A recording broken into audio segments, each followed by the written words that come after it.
Muy bien, bienvenidos de regreso. Vamos a estudiar ahora el tópico titulado La herida y el cautiverio de la bestia. Para los que tienen el manual, el comienzo del capítulo está en la página 169. Página 169 del manual. Vamos a estudiar la herida y el cautiverio de la bestia. Pero antes de hacerlo, queremos pedir la bendición del Señor. Así que les invito a inclinar sus rostros para orar. Padre Celestial, gracias por tu palabra. Una guía segura en un mundo que anda tan confundido. Pedimos, Señor, la dirección de tu Santo Espíritu. Para que nuestras mentes no estén confundidas, sino que estemos fundamentados sobre la verdad eterna. Gracias por escucharnos. Te lo imploramos en el nombre de Jesús. Amén. Vamos a repasar un punto que estábamos tratando en nuestra última clase. Vamos a Apocalipsis 13 y el versículo 10. Apocalipsis 13 y el versículo 10. Está hablando de algo que le sucedió a la bestia, que representa el poder papal, al final de su periodo de dominio, en el año 1798. Sucedieron dos cosas con el papado o con la bestia. Dice allí, si alguno lleva en cautividad, va en cautividad. Es decir, el sistema ahí va a quedar cautivo. Y luego dice, si alguno mata a espada debe ser muerto. Así que el papado, la bestia, llevaba a la gente cautiva y el sistema iba a ir cautivo. Usaba la espada para matar y la espada le iba a suministrar la herida mortal. Ahora queremos enfocarnos en estos dos puntos, la herida mortal y el cautiverio de la bestia. Quiero comenzar mencionando que generalmente en la iglesia adventista se ha dicho que el cumplimiento de este versículo 10 de Apocalipsis 13 fue cuando el Papa Pío VI fue llevado preso por el general Berthier, a donde murió en exilio en Francia en 1799. Pero el cumplimiento de esta profecía es mucho más abarcante que el cautiverio de un papa. En realidad no fue un papa específico que fue llevado al cautiverio, fue la bestia la que fue llevada al cautiverio. Es decir, el sistema en su totalidad fue al cautiverio en 1798. Ahora, ¿qué significa eso? Significa que mientras el Estado le suministraba la espada al poder papal, el papado podía poner sus dogmas y sus prácticas. Durante ese tiempo estuvo libre de llevar adelante su obra mientras podía usar la espada del poder civil.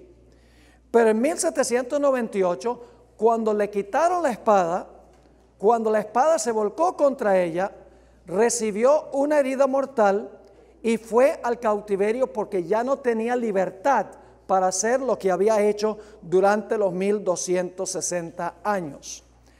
Ahora, la mejor forma de entender el cautiverio del papado es yendo al mismo libro de Apocalipsis. Vamos a notar en unos momentos otro lugar a donde habla de un cautiverio que nos ayuda a entender el cautiverio del papado o el cautiverio de la bestia. Ahora, Satanás, sin lugar a dudas, hoy en el mundo está suelto y libre. ¿Están de acuerdo? Ahora, ¿cómo ejerce Satanás su poder en este mundo? No lo hace directamente, lo hace a través de ¿qué? Lo hace a través de los poderes civiles del mundo. Vamos a anotar un ejemplo muy interesante, no está en el manual, pero vamos a anotarlo.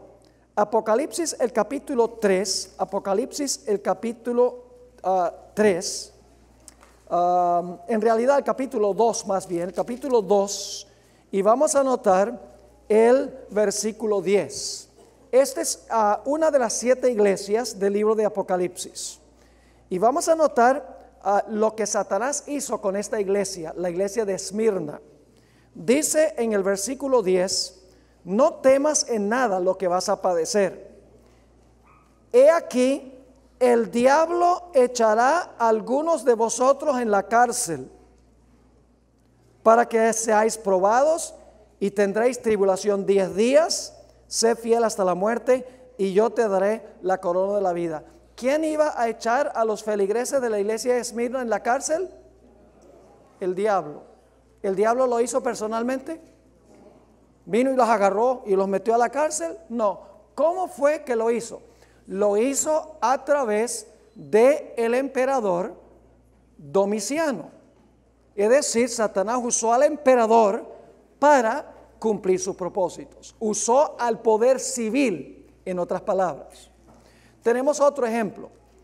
En Apocalipsis 12 habla de una mujer que tiene un bebé en su vientre. Está por nacer el bebé. Y dice que se para el dragón al lado de la mujer para devorar al hijo tan pronto el hijo naciese. ¿Quién es ese dragón? Satanás. Entonces Satanás se paró al lado de María para devorar a Jesús cuando nació. No. ¿Qué poder usó Satanás para cumplir sus designios? Usó a un gobernante civil de Roma. Satanás cumple sus propósitos en este mundo empleando los poderes civiles para cumplir sus propósitos. ¿Están conmigo? Ahora, otro ejemplo. Faraón. Cuando Dios iba a librar a Israel de Egipto, ¿hubo una oposición tremenda de parte de Faraón? Sí. ¿Saben que a Faraón se le llama el gran dragón en Ezequiel 29:3? Pero ¿quién era el que no quería que el pueblo de Israel fuera librado? Satanás. Satanás usó a Faraón para cumplir sus propósitos. El punto es que mientras Satanás puede usar los poderes civiles del mundo, él está libre para cumplir sus fines y sus propósitos. Ahora, vamos a recordar lo que encontramos en Apocalipsis el capítulo 20. En Apocalipsis el capítulo 20 desciende un ángel del cielo con una cadena en su mano. ¿Y qué va a hacer con esa cadena?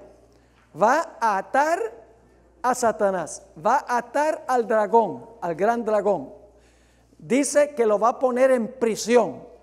¿Qué significa eso?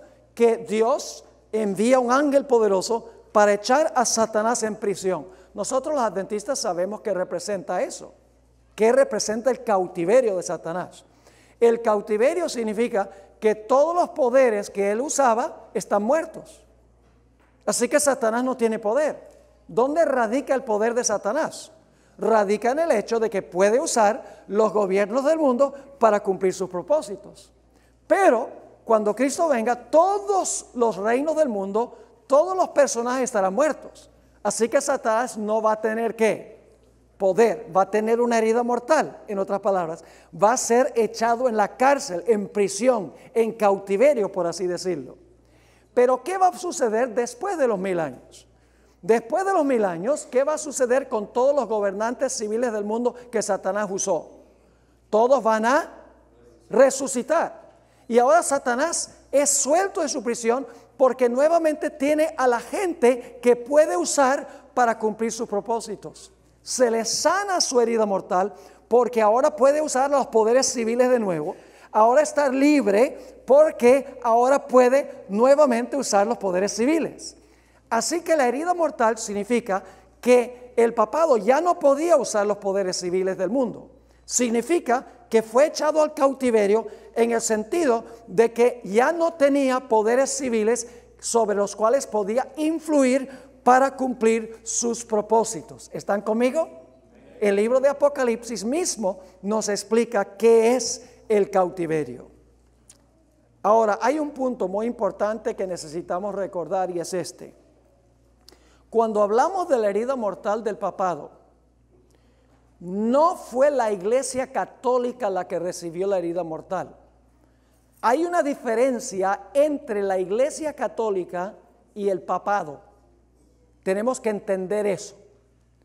El papado es el sistema compuesto de obispos, arzobispos, cardenales, el obispo de Roma, sacerdotes, etc. Ese es el papado, el gobierno, el sistema de gobierno de la iglesia. Los feligreses en realidad son la iglesia, es decir, el papado es una combinación de iglesia y estado, es un estado y es una iglesia. Y cuando el papado tiene la unión de la iglesia con el estado, el papado está libre y sano. Cuando el papado no puede usar al poder civil, el papado está en cautiverio, el papado tiene una herida mortal. Ahora, es importante notar que cuando el Papa fue llevado cautivo el 12 de febrero de 1798, no dejó de funcionar la Iglesia Católica, no desapareció la Iglesia Católica. Yo pregunto, ¿la Iglesia Católica como iglesia cerró sus puertas en 1798? No. ¿Los padres seguían llevando a sus hijos, sus bebés, para bautizarlos en la iglesia? Sí. ¿La gente seguía yendo a la iglesia para confesar sus pecados al sacerdote? Sí. ¿La gente todavía iba a comulgar allá cuando se celebraba la misa? Sí. La iglesia como iglesia siguió funcionando. No fue la iglesia el aspecto espiritual que recibió la herida mortal, fue la combinación de iglesia y estado. Ya el papado no podía usar los poderes civiles del mundo, por eso tenía una herida mortal, por eso este sistema estaba atado.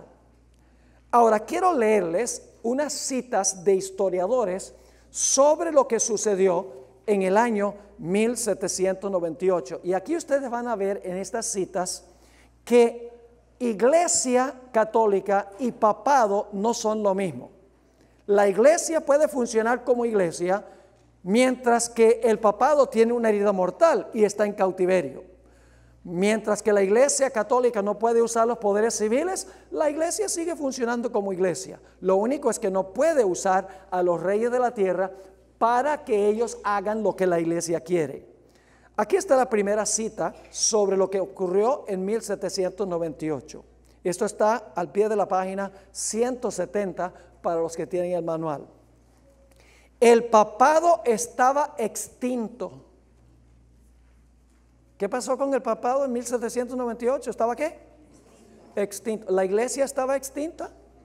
¿La iglesia católica estaba extinta? No. ¿Qué estaba extinto? El papado. El papado estaba extinto. No quedaba ni un vestigio de su existencia. Pero la iglesia todavía estaba. Y luego sigue diciendo, y de todos los poderes católicos romanos, ninguno levantó un solo dedo para defenderlo. Antes de esto, durante los 1260 años, cuando alguien atacaba el papado, ¿qué hacían los poderes civiles? Se levantaban para defender al papado. Pero aquí dice que cuando recibió la herida mortal, dice, ninguna nación levantó un solo dedo para defender al papado. Sigue escribiendo este historiador, la ciudad eterna ya no tenía príncipe ni pontífice. Príncipe es la parte civil, pontífice es la parte religiosa. Su pontífice estaba muriendo en tierras extranjeras y ya se había dado el decreto que no se permitiría la elección de un sucesor. Tristemente, en 1801, Napoleón Bonaparte cometió el error de permitir que se eligiera otro papa. No vamos a entrar en eso. Aquí hay otra cita de un historiador en cuanto a lo que ocurrió en 1798. Con razón, la mitad de Europa creía que el veto de Napoleón es que no se iba a elegir más papas, que el veto de Napoleón sería obedecido y que al igual que el papa, el papado estaba muerto. ¿Qué es lo que estaba muerto? El papado, no la iglesia católica. No está hablando de los feligreses de la iglesia. Aquí hay otra cita. las muchedumbres pensaban que el papado estaba a punto de morir. Se preguntaban si Pío VI sería el último pontífice y si el cierre del siglo XVIII marcaría la caída de la dinastía papal. Aquí hay otra. El papado había sufrido su más profunda humillación y parecía estar aniquilado. Estos son historiadores que no interpretan el libro de Apocalipsis como nosotros, pero fíjense, dicen que el papado estaba a punto de morir, otro dice que el papado estaba muerto, no quedaba ni un vestigio de su existencia. Aquí dice parecía que estaba aniquilado, y luego dice este historiador, la Revolución Francesa le suministró una herida que, según parecía, no quería sanarse sino hasta fines del siglo XX. Qué interesante. Les leo una cita más. El objetivo del directorio francés, es decir, de Napoleón Bonaparte y sus tropas, era destruir al gobierno papal. Noten, no la iglesia, sino el gobierno papal, como enemigo irreconciliable de la república. Al anciano papa, Pío VI, le pidieron que entregara el gobierno temporal. ¿Qué fue lo que le pidieron? Que entrega a la iglesia. No entrega a la iglesia. ¿Entrega qué cosa? El gobierno temporal. Deja de ser Estado. Puede ser iglesia, pero no puede ser Estado. Sigue diciendo, al anciano papa le pidieron que entregara el gobierno temporal y al rehusar hacerlo, fue arrastrado del altar, los anillos le fueron arrancados de los dedos y finalmente, después de declarar que su poder temporal estaba abolido, ¿qué es lo que estaba abolido? Su poder temporal estaba abolido. Los vencedores se lo llevaron prisionero a Toscana, de donde nunca regresó. ¿Entienden este punto? ¿Cuántos entienden lo que es la herida mortal? A ver, levante la mano los que entienden la herida mortal. ¿Entienden el cautiverio? Mientras el papado puede usar la espada de poder civil, ¿cómo está? Está libre y está sano. Cuando pierde la capacidad de usar la espada del poder civil, el papado está herido y está preso. ¿Está claro? Igual que Satanás. Mientras puede usar los poderes civiles del mundo, está sano y libre. Cuando mueren todos, está atado y herido. Pero cuando resuciten todos los que usaba, recupera su poder, está sano y libre nuevamente. Ese es el significado de la herida mortal. Ahora, la herida mortal se suministró en el año 1798. ¿Será ese el fin del poder papal? Daniel 7 menciona solo 3 etapas de la cuarta bestia, pero Apocalipsis agrega una etapa de la cuarta bestia. En Daniel 7, 23 y 24 dice, hay 3 etapas. Hay el imperio romano gobernando solo, el imperio romano se divide en 10 reinos, luego el cuerno pequeño gobierna 1260 años, al final recibe una herida mortal. Pero Daniel 7 no va mucho más allá, pero Apocalipsis explica y añade a lo que tenemos en Daniel el capítulo 7. Vamos a Apocalipsis 13 y el versículo 3. Apocalipsis el capítulo 13 y el versículo 3. La cuarta etapa de la cuarta bestia. Dice, y vi una de sus cabezas como herida de muerte. ¿Qué fue lo que la hirió de muerte? ¿Qué arma? La espada, muy bien. Porque el gobierno civil dijo, no te apoyamos más. Usó la espada en contra de la iglesia, en contra del papado. Así que dice, y vi una de sus cabezas como herida de muerte, pero ¿qué? Su herida mortal fue sanada. el cuerno pequeño, la bestia va a tener otro periodo de dominio. ¿Va a recuperar la espada? Sí. ¿Va a recuperar su libertad? Sí, Señor. Porque dice, su herida de muerte fue sanada y se maravilló todo Panorama City.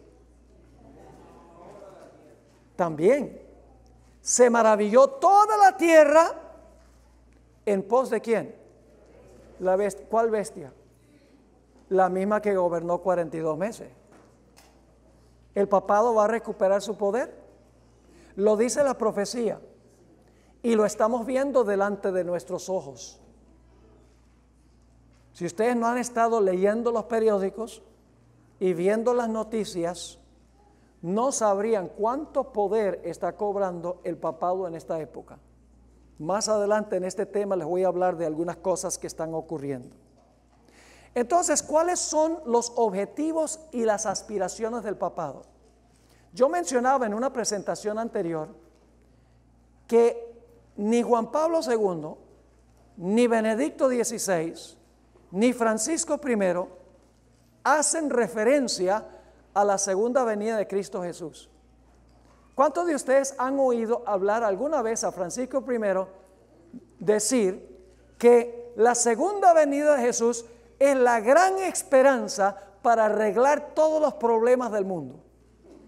Nunca. ¿Saben por qué? Porque el papado no cree que la sociedad va a mejorar a través de la segunda venida de Jesús. Va a cambiar como resultado de la segunda venida de Jesús. Ellos creen que la iglesia, recuperando el apoyo de los poderes civiles, va a poder resolver los problemas de la sociedad para establecer el reino de Cristo aquí en la tierra, bajo el dominio del poder papal, ayudado por los poderes civiles del mundo. Ese es el objetivo del poder papal. Quiero leerles ahora una cita muy interesante que leí anteriormente en un tema, pero ahora vamos a leerlo en este contexto. Esto fue escrito por el Papa Benedicto XVI en su encíclica Caritas in Veritate. Significa caridad en la verdad o amor en la verdad. Fíjense que aquí él expresa cuáles son los objetivos del poder papal. Se encuentra al pie de la página 171. La acción del hombre sobre la tierra está inspirada y sustentada por la caridad. Contribuye a la edificación de esa ciudad de Dios universal hacia la cual avanza la historia de la familia humana. ¿Hacia qué está avanzando la familia humana? Hacia la edificación de ¿qué cosa? De esa ciudad de Dios universal. Ahora, eso suena bien bonito. Podríamos pensar, la Nueva Jerusalén. Esa no es la ciudad de Dios universal que está en la visión del Papa. Sigamos leyendo. En una sociedad en vías ¿de qué? Globalización, el bien común, ¿el qué? El bien común y el esfuerzo por él, el esfuerzo por el bien común, han de abarcar necesariamente a toda la familia humana, es decir, a la comunidad de los pueblos y naciones, dando así forma de unidad y de paz a la ciudad del hombre y haciéndola en cierta medida una anticipación que prefigura la ciudad de Dios sin barreras. Ahora él va a hablar sobre cuál es la solución, cómo se puede lograr este objetivo de lo que él llamó la edificación de la ciudad de Dios universal, lo que él llamó la globalización, aquello a lo cual se refirió como el bien común. Vamos a ver cómo se va a lograr. En el siguiente párrafo dice, para gobernar la economía mundial, para sanear las economías afectadas por la crisis, para prevenir su empeoramiento y mayores desequilibrios consiguientes, para lograr un oportuno desarme integral, es decir, desarmar a todas las naciones de sus armas, la seguridad alimenticia, y la paz, para garantizar la salvaguardia del ambiente y regular los flujos migratorios, urge la presencia de una verdadera autoridad política mundial, como fue ya esbozada por mi predecesor, el beato Juan XXIII. Esta autoridad deberá estar regulada por la ley, atenerse de manera concreta a los principios de subsidiariedad y solidaridad. Subsidiariedad significa que los deseos del individuo están sujetos al bien de toda la gente. La solidaridad significa que todos tienen que unirse en común. El bien común significa que todas las riquezas del mundo se deben distribuir equitativamente entre todas las personas y todas las naciones. Se debe redistribuir la riqueza del mundo entre todos. Eso es lo que se llama socialismo. O aún más drástico, eso es lo que se llama comunismo. En ningún país del mundo ha funcionado alguna vez el comunismo. Si no lo creen, miren lo que está pasando en Venezuela. Un desastre. Y usted dice, bueno, esos son los medios de comunicación que dicen que están mal. Mi esposa tiene 3 hermanas y un hermano que viven en Venezuela. Saben muy bien lo que está pasando ahí en Venezuela. Un sistema que no es socialista, es un sistema comunista, aunque le dicen socialismo del siglo XXI. En realidad, ese es el ideal que tiene el Papa Francisco I. Por eso es que Francisco I no ha dicho casi nada en cuanto a Venezuela. Solamente ha dicho, las dos partes, el gobierno y la oposición, deben reunirse y dialogar sobre cómo solucionar este problema, pero no ha dicho nada más. Yo no sé si ustedes sabían, pero el líder de los jesuitas es un venezolano. De la sociedad de los jesuitas es un venezolano. Y eso no es coincidencia, porque el ideal del Papa es tener un gobierno centralizado, como dice aquí, para resolver los problemas de la economía mundial, sanear las economías, desarmar a las naciones, dar seguridad alimenticia y la paz, garantizar la salvaguardia del medio ambiente, el cambio climático y regular los flujos migratorios. Un gobierno centralizado. Y yo preguntaría, ¿bajo el liderazgo de quién? ¿Bajo el liderazgo moral de quién? Sigamos leyendo. Sigue diciendo, dicha autoridad, además, deberá estar reconocida por todos. Todas las naciones tienen que reconocer esa autoridad, dice él. Gozar de poder efectivo para garantizar a cada uno la seguridad, el cumplimiento de la justicia y el respeto de los derechos.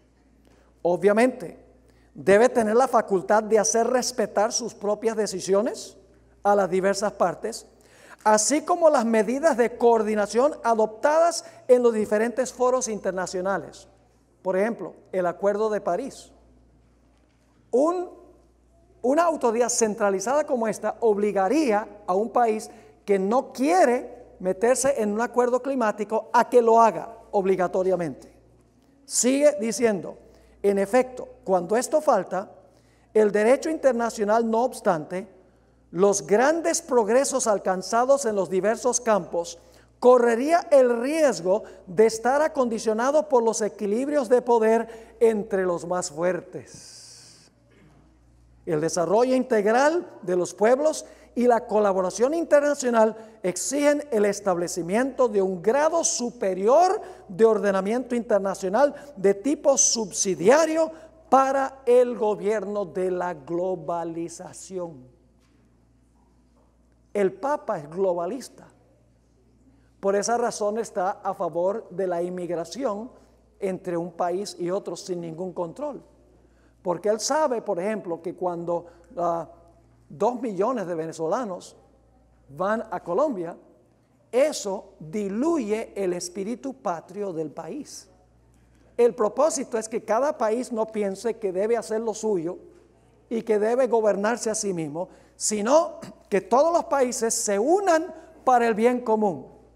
Se pongan de acuerdo en cuanto al cambio climático, en cuanto a la economía, redistribuir la riqueza de las naciones que tienen a las naciones que no tienen, para entonces crear una sociedad perfectamente ideal donde todos los problemas han sido resueltos por el hombre. Ese es el ideal del papado. Pero para el papado lograrlo no puede como papado, como iglesia. ¿Qué necesita hacer para poder lograr su objetivo? Tiene que ganar la confianza de ¿quiénes? Tiene que ganar la confianza de los poderes civiles del mundo. Ahora, hay algo muy interesante. Si ustedes recuerdan el pontificado de Juan Pablo II y de Benedicto XVI, los tópicos de conversación de ellos eran el aborto, el matrimonio homosexual, contrario a eso, la eutanasia, es decir, darle una inyección letal a una persona que está sufriendo. Juan Pablo II y Benedicto XVI, esos eran los tópicos. A capa y espada peleaban por esas causas. Este Papa no pelea por ninguna de esas causas. Ha cambiado completamente los tópicos de conversación. ¿De qué habla Francisco I? Del problema de la necesidad de resolver el problema de la pobreza. ¿Y cuál es la solución que él da? Él dice, las naciones que tienen deben darle a las naciones que no tienen. Hay que resolver el problema del cambio climático. Este es el tema central del papado ahora. Hay que resolver el problema del cambio climático. ¿Y cuál es la solución? La solución es que todos los países firmen acuerdos de que van a resolver este problema a través de tratados, a través de leyes, etcétera, para que ya no tengamos problemas con el asunto del cambio climático. Su conversación también tiene que ver con la importancia de salvar la integridad familiar. También el tópico de conversación tiene que ver con la inmigración. No debe haber muros, no debe haber barreras entre una nación y otra, debe haber inmigración libre entre todas las naciones. Todo eso es un ideal socialista. El Papa ha cambiado los tópicos de conversación. ¿Saben por qué? Porque cuando Juan Pablo II y Benedicto XVI hablaban en contra del aborto y hablaban en contra del matrimonio homosexual y hablaban en contra de la eutanasia, se echaban los gobernantes políticos del mundo encima. Porque los gobernantes, los poderes seculares, ellos están a favor del matrimonio homosexual. Ustedes lo saben. Se aprobó inclusive por la Corte Suprema en los Estados Unidos. Están en favor de LGBT. Están en favor de la inmigración, las Naciones Unidas, la inmigración abierta, sin ninguna barrera. Están a favor de tomar la riqueza de los países desarrollados para mandar el dinero a los países que no se han desarrollado o que están en vías de desarrollo. Esos son los tópicos de conversación de él. ¿Por qué razón? Porque esos tópicos son los tópicos que están tratando los gobernantes del mundo, las Naciones Unidas. Esos son los tópicos que los reyes de la tierra quieren oír. Lo que quiere el Papa es echarse al bolsillo a los poderes civiles del mundo, para luego la iglesia dictar lo que debe hacer la sociedad para crear, según él, una sociedad perfecta. ¿Recuerdan el tema que estudiamos sobre la Torre de Babel? ¿Era ese el objetivo de los constructores de la Torre de Babel? Unirse en un sistema global para exaltar la grandeza del hombre, para resolver los problemas. Dijeron, si hay otro diluvio, vamos a construir una torre con la tecnología para que no nos ahoguemos la próxima vez. Todo se basaba en la grandeza humana, las obras humanas, la salvación humana, doctrinas y tradiciones humanas. Ese es el punto de vista hoy del papado. Y ustedes podrán decir, bueno, el pastor Bora está siendo radical. Nada más lo que tienen que hacer, hermanos y hermanas, es leer. Tenemos que aprender a leer. Tenemos que hacer investigación, tenemos que estar alerta, despiertos. Jesús dijo que debemos velar. Eso significa debemos estar al tanto de lo que está pasando en el mundo económico, social, el mundo político, el mundo religioso, para que sepamos a dónde estamos nosotros en la historia. Quiero leerles ahora una cita. Esta fue escrita por una periodista llamada Ayn Rand. Lo escribió en 1967. ¡Wow! ¿Cuántos años llevan desde 1967? 51 años, ¿verdad? Esto se escribió hace 51 años, cuando el papado no tenía los mismos objetivos de hoy. Fíjense lo que escribió. La Iglesia Católica nunca ha desistido de su deseo de restablecer. ¿Qué significa restablecer? Usted no puede restablecer lo que no existió una vez. La Iglesia Católica nunca ha desistido de su deseo de restablecer la unión medieval de la Iglesia y el Estado, con el objetivo final de crear un Estado y una teocracia de alcance global. Hace 51 años. ¿Cuáles son los objetivos? Restablecer la unión medieval de la Iglesia y el Estado, lo que existió en el pasado, con el objetivo final de crear un Estado y una teocracia de alcance global. La Iglesia-Estado romano es un híbrido, un monstruo de poder eclesiástico y político. Su idiosincrasia política es totalitaria. Y cuando se le ha dado la oportunidad de implementar sus principios, el resultado ha sido la represión sangrienta. Si en los últimos 30 años, recuerden que está escribiendo en el 67, si en los últimos 30 años ha suavizado el tono de sus declaraciones de tener poder plenipotenciario, supremo e irresponsable, y ha asesinado menos gente que antes, este cambio de conducta no se debe a un cambio de ideas, sino a un cambio de circunstancias. ¿Cuál es el cambio de circunstancias? Que no puede usar los poderes civiles. Sigue escribiendo. La iglesia, esta mujer es secular, no es ni siquiera religiosa, es secular. No está comentando sobre Apocalipsis 13, no es teóloga. Sigue escribiendo. La iglesia-estado romano en el siglo XX se está recuperando de una herida mortal.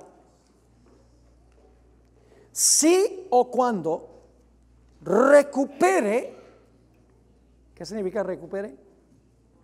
Que una vez lo tuvo.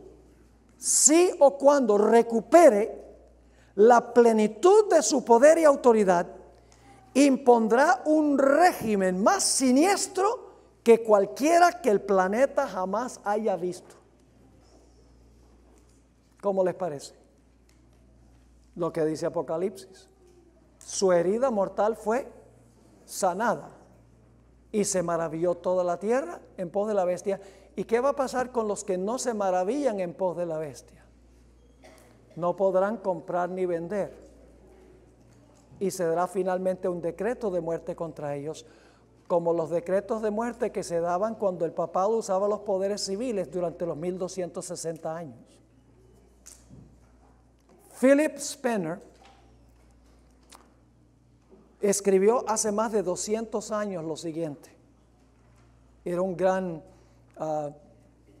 predicador que traía reavivamientos. Dice lo siguiente: estoy convencido que la Babilonia romana recuperará su antiguo poder antes que le sobrecaiga el juicio final.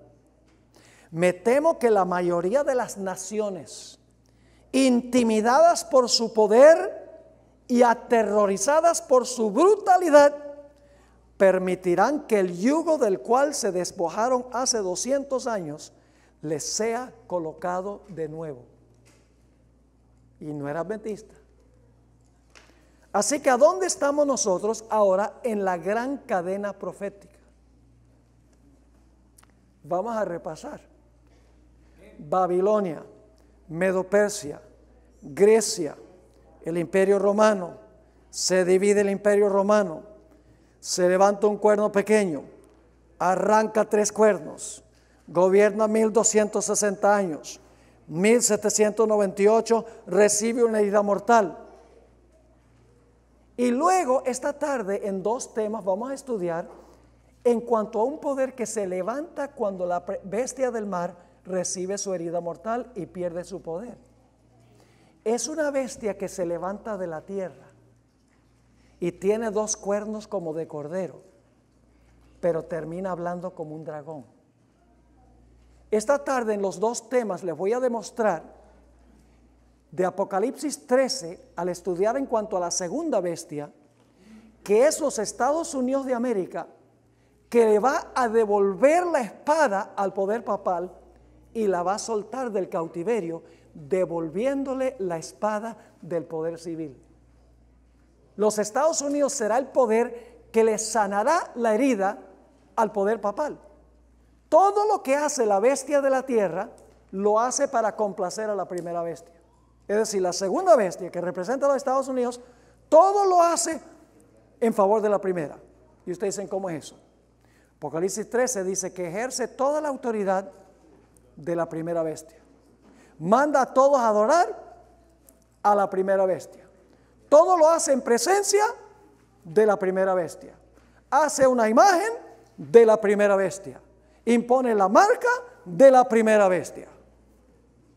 Es decir, la bestia representada por el poder representado por la bestia con cuernos de cordero, todo lo que hace es para restaurarle el poder a la primera bestia, al poder papal. Y ustedes dicen, eso nunca puede pasar, que no puede pasar. Yo pregunto, ¿ya los Estados Unidos se levantó, ya se levantó la bestia de la tierra con los 2 cuernos de cordero? Sí, es este país. ¿Todavía está respetando lo que representan los 2 cuernos? Vamos a encontrar que representan los cuernos libertad civil y religiosa, la separación de la iglesia y del Estado. Eso es lo que representan los 2 cuernos. ¿Todavía los Estados Unidos están respetando esos principios? Sí. ¿Cuál es el próximo paso? Cuando la nación, en vez de respetar esos 2 principios, va a terminar hablando como un dragón. ¿Dónde estamos nosotros ahora en la cadena profética? Estamos entre el momento cuando se levantó los Estados Unidos y cuando los Estados Unidos hable como un dragón. Estamos cerca del final de la cadena profética, hermanos y hermanas. Estamos muy cerca del fin de la cadena profética. Ahora, antes de terminar, quiero leer una cita de un escritor llamado Malachi Martin. Escribió un libro famoso, Las llaves de esta sangre. En 1986, quiero que se fijen de lo que dijo Malachi Martin. Esto se encuentra en la revista Christianity Today, noviembre 21, 1986. Escuchen con cuidado. Él no sabe que está comentando sobre Apocalipsis 13, no tiene ni la menor idea, pero es interesante cómo los historiadores, como son historiadores, escriben las cosas sin saber que están escribiendo en cuanto a las profecías bíblicas. Dice, por 1500 años y más, Roma papal había mantenido un dominio con mano fuerte sobre cada comunidad local del mundo. ¿Qué había hecho el papado por 1500 años? Había mantenido un dominio con mano fuerte sobre cada comunidad local del mundo. Y luego dice esto, en gran medida, y admitiendo algunas excepciones, ese era el punto de vista romano. ¿Cuál era el punto de vista romano? Mantener un dominio con mano fuerte sobre cada comunidad local del mundo. Dice él, ese era el punto de vista romano, ahora escuchen bien, hasta que 200 años de inactividad, ¿cuántos años? 200 años de inactividad le fueran impuestos al papado. ¿Quién le impuso la inactividad? Dice, 200 años de inactividad le fueron impuestos al papado por los grandes poderes seculares del mundo. Ahora, si ustedes van hacia atrás de 1986, 200 años atrás, porque él dice por 200 años, los poderes, dice él, los poderes seculares del mundo, que son los gobiernos, han mantenido inactivo al papado. ¿Qué evento fue lo que causó que el papado estuviera inactivo los últimos 200 años? Está escribiendo en 1986. Si van hacia atrás 200 años, ¿a dónde llegan? A la Revolución Francesa. 1986, 1886, 1786. La época cuando Francia se levantó contra el papado y los gobiernos civiles se volcaron en contra del papado. Entonces, según él, ¿qué es lo que ha mantenido al papado inactivo? No la Iglesia Católica, el papado inactivo por los últimos 200 años. Dice, la inactividad le fue impuesta por los grandes poderes seculares del mundo. Ahora, aquí viene el punto. Durante los últimos 200 años el papado ha estado inactivo. ¿Por qué ha estado inactivo el papado? No la iglesia, el papado. Porque tiene una herida mortal. Porque está en cautiverio. No ha podido montarse encima de los poderes civiles de nuevo. ¿Qué tiene que suceder para que su herida mortal se sane y para que se escape del cautiverio? ¿Qué tiene que suceder para que se active de nuevo? Tiene que recuperar la espada y tiene que escapar del cautiverio. Ahora, si fue enviada al cautiverio y fue herida porque el poder civil le quitó la espada, ¿qué significa? La curación de la herida.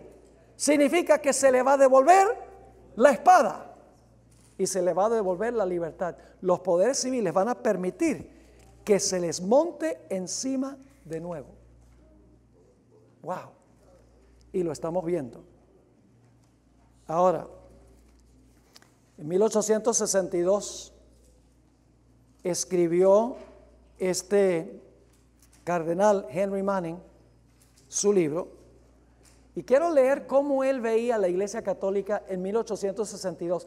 Esto es ya 75 años después de la herida mortal. No solamente Francia se volcó contra el papado, todas las naciones de Europa se volcaron contra el papado y formaron gobiernos democráticos. Fíjense lo que él escribió. Ved a esta Iglesia Católica, esta Iglesia de Dios, frágil y débil, rechazada aún por las naciones que se dicen católicas.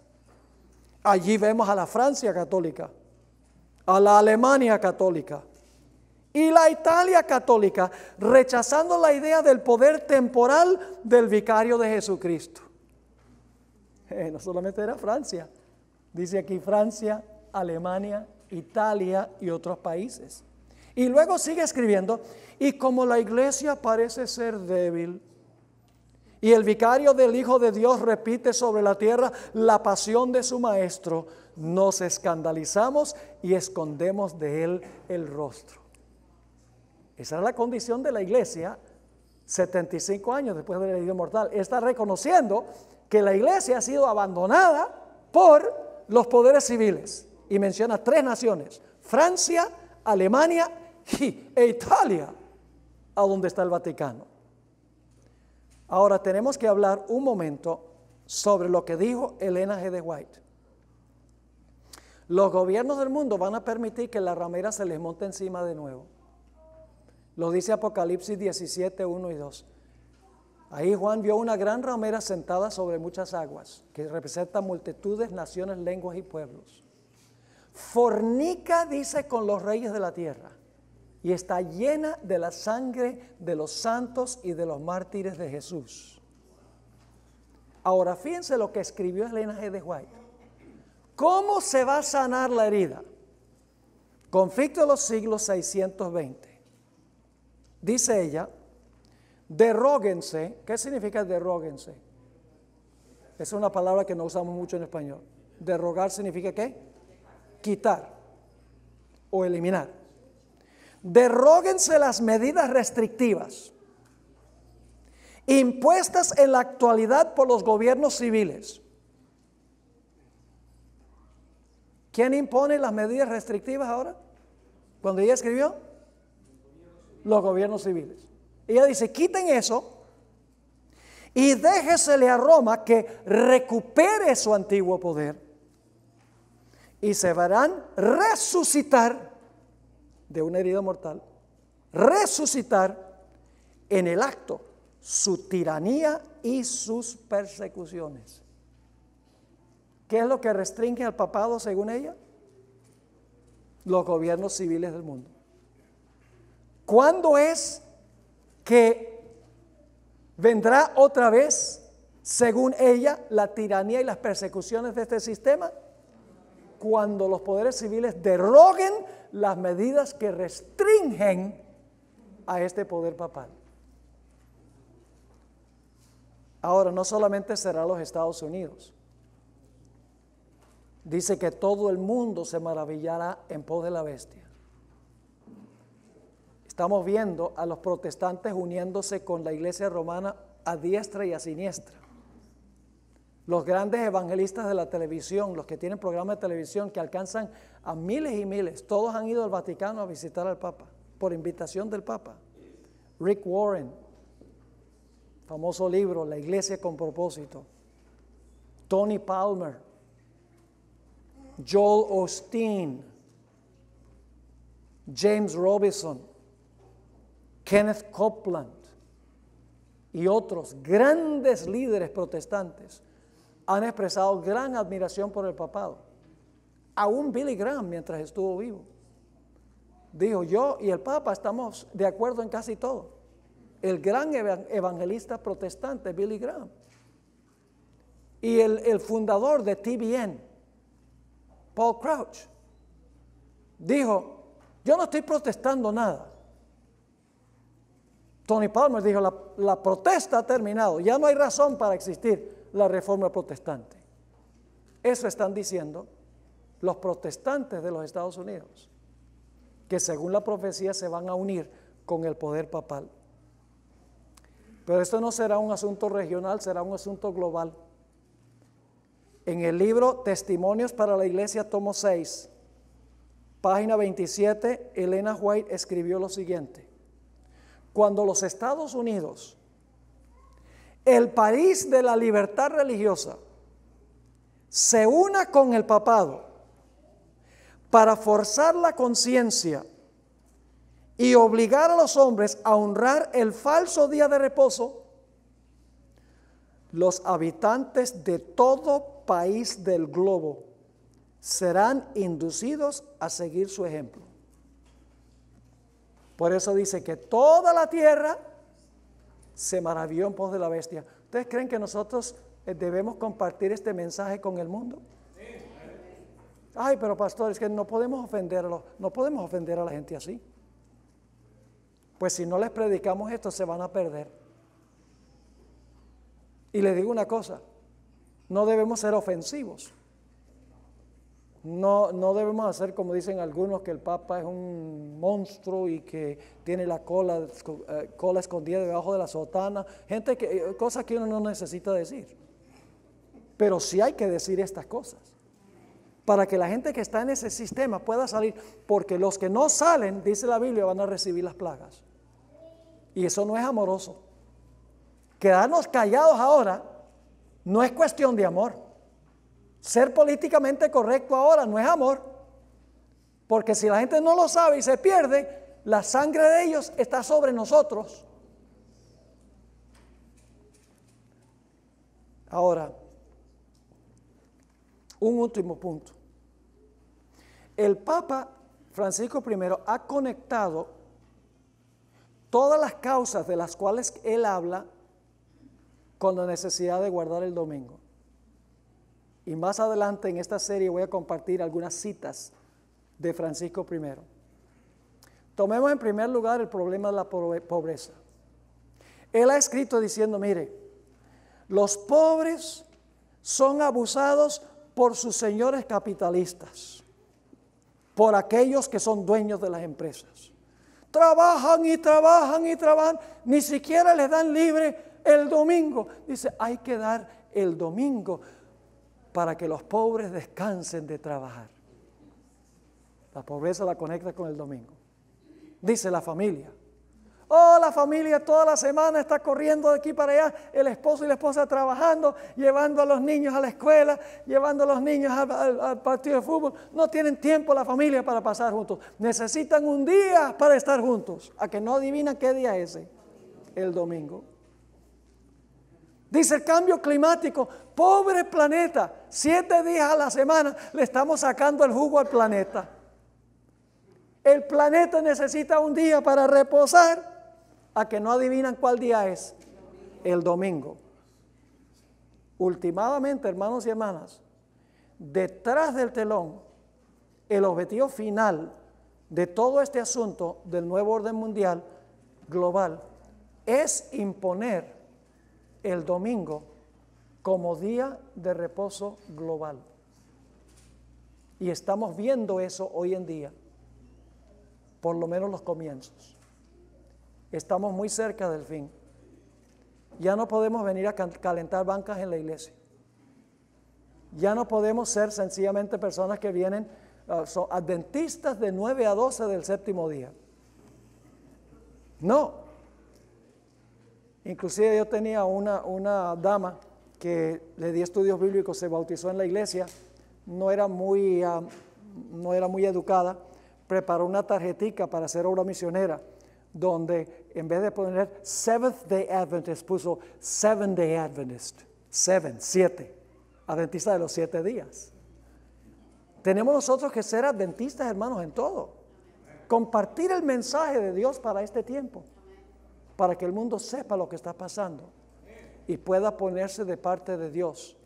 Pertenecer a la iglesia remanente de Dios, que guarda los mandamientos de Dios, la fe de Jesús, y tiene en su medio el testimonio de Jesucristo. Así termina el mensaje del tercer ángel. Dice, aquí está la paciencia de los santos. Aquí están los que guardan los mandamientos de Dios y la fe de Jesús. Dios tendrá en medio de un mundo rebelde a un remanente fiel. Y Dios protegerá a ese remanente fiel y separará finalmente victorioso sobre la bestia, su imagen, su marca y el número de su nombre, parados sobre el mar de vidrio mezclado con fuego. Hermanos y hermanas, en ese día no falte ninguno.